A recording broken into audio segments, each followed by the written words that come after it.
আমার সামনে গোদরেজ 180 লিটার নন inverter fridge install করেছে পাপুড়ি গ্রামে।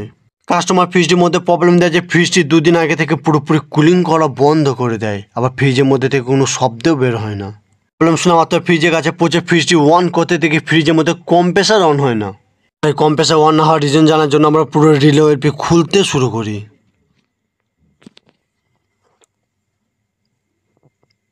রিলে ওএলপি খোলা সম্পূর্ণ হয়ে গেলে রিলে ওএলপি ভালো আছে না খারাপ আছে তার জন্য আমরা চেকিং করতেও শুরু করে দিই। মিটারে কন্টিনিউটি সেট করে রিলে দুটো প্রান্তে ঠেকাতে দেখি যে রিলেটার মধ্যে কন্টিনিউটি আসে, এর মানে আশা করা যায় রিলেটা ভালো অবস্থায় আছে। এরকমভাবে কিলোমিটারে কন্টিনিউটি সেট করে ওএলপি দুটো প্রান্তে ঠেকাতে দেখে ওএলপির মধ্যে কোনো রেজিস্ট্যান্স দেয় না, তার ওএলপিটা ভিতরে কাট অবস্থায় আছে, যার কারণে ফ্রিজটা অন হয় না, নিউট্রাল ফেল মারে। আমরা ফ্রিজটির মধ্যে রিলে ওএলপি 2 পার্টস পুরোপুরি চেঞ্জ করে নতুন করে ফিটিং করতে শুরু করে দিই।